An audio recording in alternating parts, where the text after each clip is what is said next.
菲律宾选手爱德华·凯利年龄32岁，身高174公分，两人体重差不多，身高也差不多，所以这是一场势均力敌的比赛。好，比赛开始之前，我们先简单介绍下双方。蓝角是桑诺托，来自印度尼西亚雅加达的当地武术英雄，终结者桑诺托。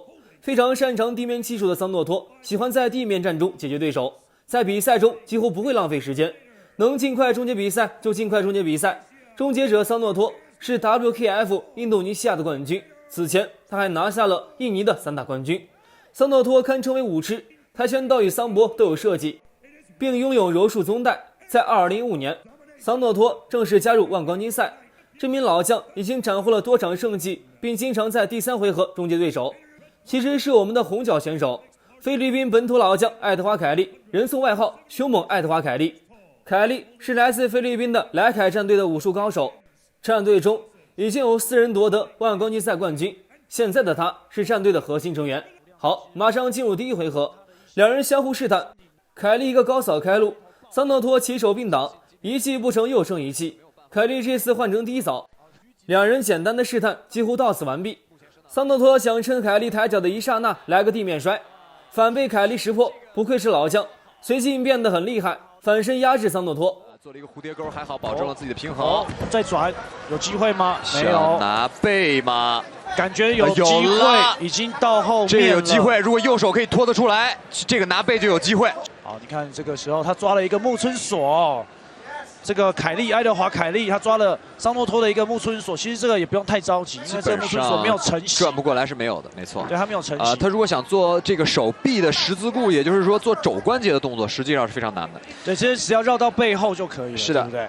现在的拿背桑诺托是有比较大的优势的，即使爱德华·凯利可以控制对方的手臂，也不会有太大的作用。拿背，裸脚。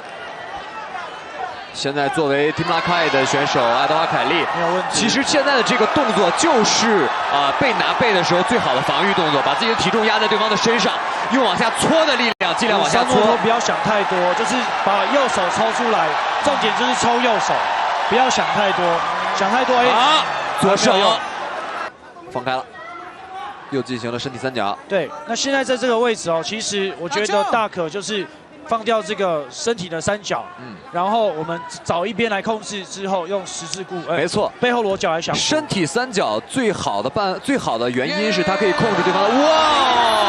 我们刚说他做错了一个选择。我们刚说就是身体3角最好的办法可以让自己的控制更紧，但不好的办法是没有办法防止对方旋转，因为没有2个脚勾控制对方大腿内侧。那这个时候该怎么办呢？这个时候其实你要一只手抢一下。哎，没错。我们常常也是讲的安全带。哦，3角脚直接搭上去。对方抬起头来了，过腿没有成功，还是我们看 Team Lakai 在找到机会的时候，他们的这个地面输出还是很恐怖的。是，可是我觉得桑诺托虽然菲律宾观众都是支持地主选手，但是其实桑诺托的表现在目前为止是优于的，没错，是优于的。Team Lakai 的选手爱德华·凯利目前大部分时间是在被对方控制的时候，没错。但是因为你看菲律宾的朋友太热情了，都帮自己地主加油这个也是人之常情。好，第1回合时间终了哦。好，第2回合。好，比赛进行到第2回合，凯利延续第1回合的作风，又是一个扫踢，桑诺托远远躲过，进行反击，一个上高扫对准凯利，两人在第2回合前1分钟继续僵持着。旁边的裁判忍不住呵斥提醒，桑诺托率先一个重击出动，打中击退，凯利不服气，一步一步把桑诺托逼到墙角。后手拳又塞到，哇，这个打到了双内把，对他直接不顾被打到，继续往前冲哦，就是要这个内围，这是对的选择，这是对的选择。我们看在前面我们出现过这个外把位做双内侧的这个情况，为什么那个没有成功？我们看桑诺托的表现，2个肘是在往自己的腋下夹的，这样的话把对方，没错，把对方的活动范围会变得最小。对。而且桑诺托，我们看把整个的身体侧向，并且靠在铁笼上，这样的重心相对来说更加稳定一些。对，哇，这个很重的膝撞哦，可是没有造成太大的影响，被抓倒。帅，漂亮哦！桑诺托他在等这个时机啊。桑诺托这场比赛真的是稳健，到目前为止没有犯过什么大错误。是，脚抽往膝盖往上抽，往前顶。再顶，然后再往回转，转换，我们看又拉倒，漂亮！爱德华凯利的这一招啊，找到了一个重心上的失衡。对，这个完全是螳螂捕蝉，黄雀在后，我还来一个。你以为我没有了，我还来。骑过去，哇，小心要生吃。没有，这个生吃很难的。这个没有，反而被反转过来。哎，没错，直接踢倒。桑诺托还是受到了气息的影响，还没有回神。好，这一个德拉希巴。爱德华凯利要求对方站起来，来，你跟我打。刚才桑诺托的那个被对方硬吃了一个裸脚啊，有点惊险哦。在这一回合，王老师你怎么看呢？我觉得这一回合还是优势放在桑诺托的手里多一点可能大概是55或60左右。对，没错。桑诺托这场比赛的表现这么稳健，体现出来了爱德华凯利目前的相对短板。没错，也就是在地面的细腻程度上好像不如桑诺托。好的，这个桑诺托啊，现在在1分钟应该马上的会回气我们来看这个刚才要膝撞很重，可是好像没有受到什么影响。没有桑诺这个听劲儿的摔，漂亮。对，其实中国教里边就叫变脸子。对，变脸，说得好。其实真正的摔技啊，是让对方无法察觉的。看双方没有力量的感受，这个是一个非常的漂亮 ，scramble 反转非常的漂亮。好，马上进入第3回合。经过前2回合的互动，两人各有优势。在30开头的他们，体力和技术都处于黄金时代。胜负就看这最后1回合的了。凯利低扫，桑诺托出拳，凯利后手直拳反击，打完两人立即分开。凯利瞅准机会，把桑诺托又逼至墙角，一个高扫又一个高扫。桑诺托的神情变了，哇，这后摆抡到了。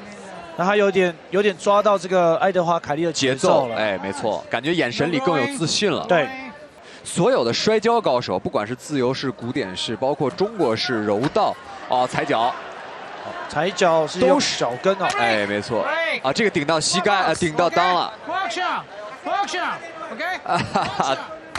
今天的岛田裕二是一个严肃版的岛田裕二，一直以来的岛田裕二都是一个相对于比较可爱的小头，比较轻松一点幽默一点。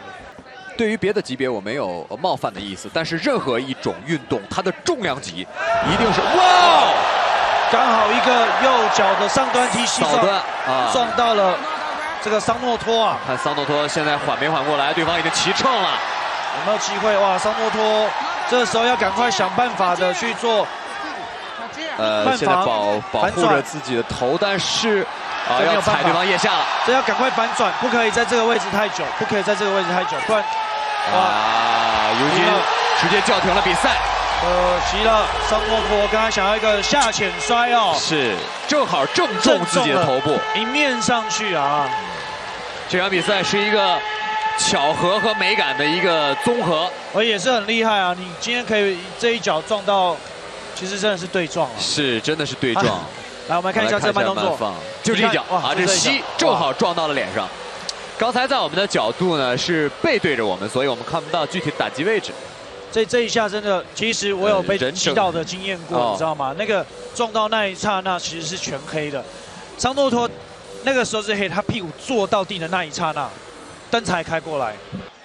Ladies and gentlemen, the referee Yuji Shimada has put a stop to this fight after 2 minutes and 14 seconds in the 3rd round. For your winner, by way of referee stoppage due to strikes, Edward the Ferocious Kelly.